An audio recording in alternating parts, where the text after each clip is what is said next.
नमस्कार, मी सुशील कुलकर्णी. आपण पाहताय अनालायझर डिवाइन. आज पहिल्यांदा मी अशी घोषणा केली आहे कारण आता महाभारताची कथा अंतिम टप्प्यावर आली आहे. आता मोजके काही भाग उरलेले आहेत आणि त्यानंतर डिवाइनवर आपली ही मालिका अशीच सुरू राहणार आहे, एक वेगळा विषय घेऊन. वेगळा विषय काय असेल? वेगळा विषय आहे ज्ञानेश्वर माऊलींनी लिहिलेल्या हरिपाठाची कथा. हरिमुखे म्हणा, हरिमुखे म्हणा, पुण्याची गणना कोण करी, इथून सुरू झालेली हरिपाठाची अभंगवाणी आपण कथेच्या रूपामध्ये ऐकणार आहोत. होय, कथेच्या रूपामध्ये. कारण हरिपाठ माऊलींनी अधिक सुलभ करण्यासाठी, नामस्मरण अधिक सुलभ करण्यासाठी सांगितला. आपण त्या हरिपाठाला कथेच्या रूपात सांगून अजून सुलभ करणार आहोत. आणखी वेगवेगळ्या कथा येणार आहेतच. त्यामुळं अनालायझर डिवाइनला सबस्क्राईब करा. माझी एक विनंती आहे, ज्येष्ठांनी जेवढं सबस्क्राईब केलंय त्याच्यापेक्षा तरुणांनी याला अधिक सबस्क्राईब करावं आणि आपला धर्म, आपली पद्धत, आपली जीवन पद्धत जाणून घेण्याचा प्रयत्न करावा. आणि त्यासोबत आणखी एक अनालायझरचं मोबाईल ॲप आपण विकसित केलेलं आहे. ते लवकरच प्ले स्टोअरवरती येणार आहे. त्याच्या आधी हा ॲप प्रचार करून घेतोय.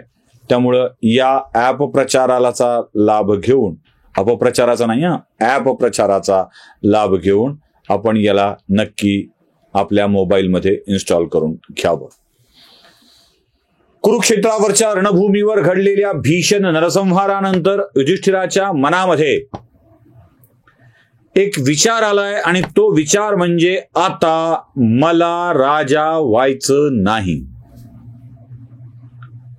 काय करू मी राजा होऊन? या स्मशानातील राखेवर राज्य करू की आपल्या माणसाच्या चितेवर राज्य करू?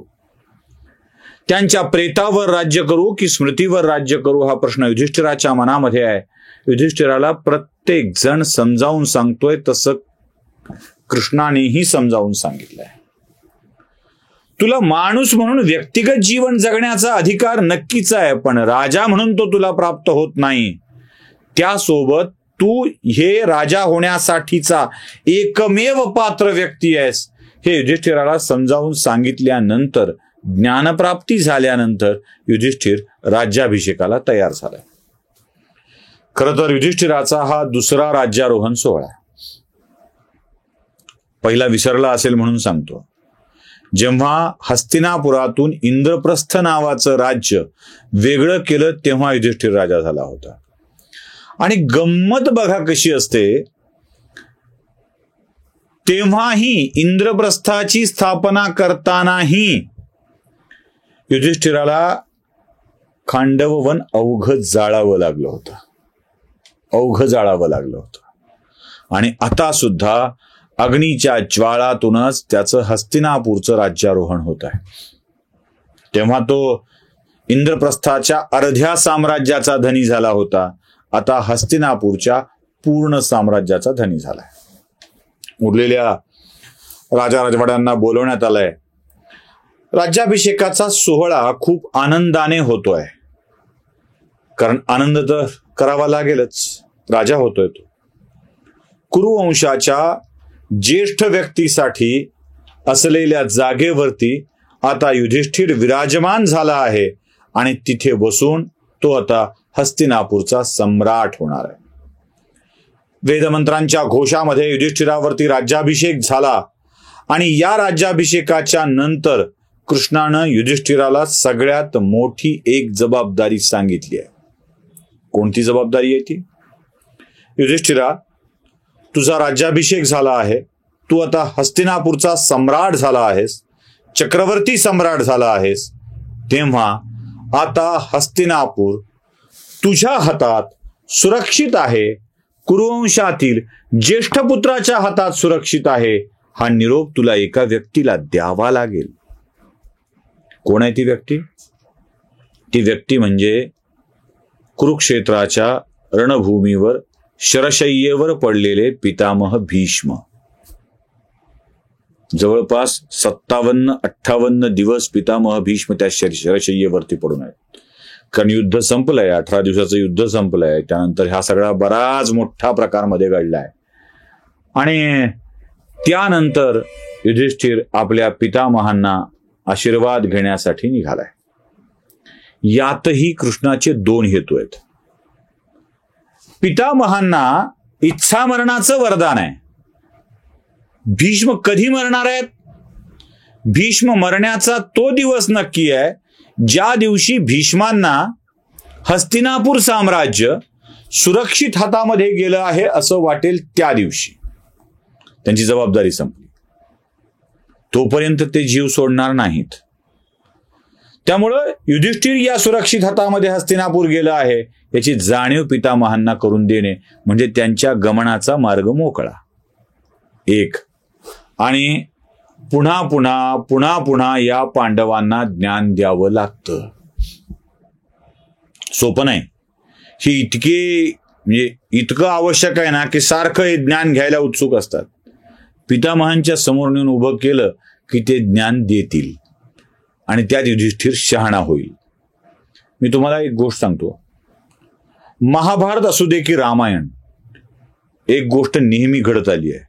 ते म्हणजे मरणासन्न माणसाच्या समोर नेऊन त्याच्याकडून ज्ञानप्राप्ती करून घेणं.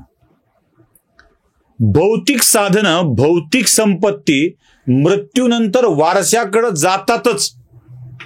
आपल्याकडे तर अशी सोय आहे की लोक खोदून खोदून काढतात. कुठे पुरलं असेल का, कुठे गाडलं असेल का, कुठे लपवलं असेल का, इकडे ठेवलंय का, कुणाच्या नावावर घेतलं असेल का, कुणाला उसने दिले असतील का, सगळं विचारून घेतलं जातं. भौतिक अर्थानं असलेली संपत्ती ही आपोआप मिळते कारण ती नष्ट होत नाही. शोधावी लागते, सापडून जाते आणि मिळून जाते. पण ज्ञान ही अशी संपत्ती आहे की जी त्या माणसाच्या मृत्यूसोबत संपत असते. आणि ती संपायची नसेल तर मृत्यू येण्याच्या अगोदर मृत्यूपंथाला लागलेल्या माणसाने आपल्याकडचं ज्ञान दुसऱ्याकडे सुपूर्द करावं म्हणजे ते आपोआप पिढ्यानपिढ्या पुढे जात राहतं. त्यामुळं ज्ञानाला संक्रमित करण्याची पद्धत कायम राहिली पाहिजे आणि तेच इथे कृष्णाला घडवून आणायचं आहे. भीष्म देवव्रत गंगापुत्र आहे.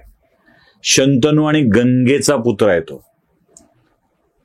त्याची आई गंगा त्याला ज्ञानसंपन्न करून गेली होती आणि पिढ्यानपिढ्याचं ज्ञान, पिढ्यानपिढ्याचा अनुभव देवव्रतांच्याकडे आहे, भीष्माकडे आहे. महाराज शंतनू कसं राज्य केले,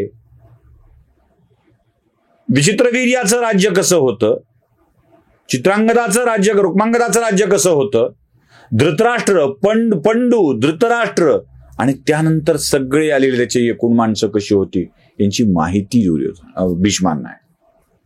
आणि या भीष्मांच्या हातून, त्यांच्या तोंडून ते ज्ञान, तो अनुभव युधिष्ठिराच्याकडे संक्रमित व्हावा अशी इच्छा भगवान श्रीकृष्णाची आहे.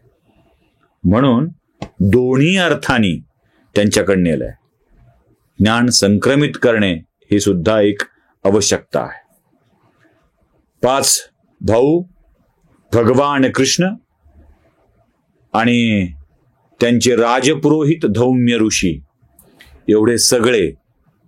मी धौम्य ऋषी मुद्दाम उल्लेख करतोय या कथेमध्ये, मुद्दाम, कारण पुढे मागच्या कथेत मी तुम्हाला सांगितलंय आणि आताही त्याचा उल्लेख करून देतो. धौम्य ऋषी हे पांडवांचे राजपुरोहित होते. या धौम्य ऋषींनी पांडवांच्या राज्यारोहणानंतर हस्तिनापुरात राज्यपुरोहित म्हणून दीर्घकाळ काम केलं आणि पांडवांच्या स्वर्गारोहणानंतर हेच धौम्य मुनी पुढे महाराष्ट्रात आले आणि त्यांनी नगर जिल्ह्यातल्या पाथर्डी तालुक्यातल्या एका डोंगरावरती सप्तऋषींची मंदिरं स्थापन करून तिथे आराधना केली. तो धौम्यगड पुढे अपभ्रंशित होऊन धुम्यागड झाला आणि हाच धुम्यागड पुढे आत्ताच्या कालखंडामध्ये भगवान बाबांनी त्याचा विकास केला आणि तो भगवानगड झाला. म्हणून त्याचा थेट संबंध आपल्याशी आहे, म्हणून धौम्य ऋषींचा वारंवार उल्लेख मी करतो आहे. या सगळ्यांना घेऊन युद्धभूमीवरती भगवंत गेलेले आहेत आणि युद्धभूमीवरती गेल्याबरोबर गंगापुत्राला तहान लागली आहे. कुणाला? गंगापुत्राला तहान लागली आहे. ते अर्जुनाला म्हणतायत, अर्जुना घसा कोरडा पडलाय आणि माझा कोरडा पडलेला घसा माझ्या मातेला माझ्यात समाविष्ट केल्यानेच होऊ शकेल. गंगा आणशील, माझ्या मातेची भेट घडवून देशील. आणि अर्जुन सुद्धा काय बघा, आपल्या पितामहांची इच्छा पूर्ण करण्यासाठी आपला बाण काढतोय आणि कुरुक्षेत्राच्या रणभूमीवरती तो मारतोय, तो आत जातोय आणि गंगा आपल्या पुत्राला भेटण्यासाठी अर्जुनाच्या बाणाच्या छिद्रातून येते. बरोबर धार पितामहांच्या मुखामध्ये पडते आणि त्या पाण्याने पितामह तृप्त होत आहेत. गंगापुत्रांच्या मुखामध्ये जाते आहे आणि गंगापुत्र आता बोलायला सुरुवात करतायत. कारण गंगापुत्र जे आता बोलणार आहेत ते अलौकिक अशा स्वरूपाचं ज्ञान असणार आहे, जे युधिष्ठिराच्या पुढच्या कालखंडासाठी उपयोगाचं ठरणार आहे.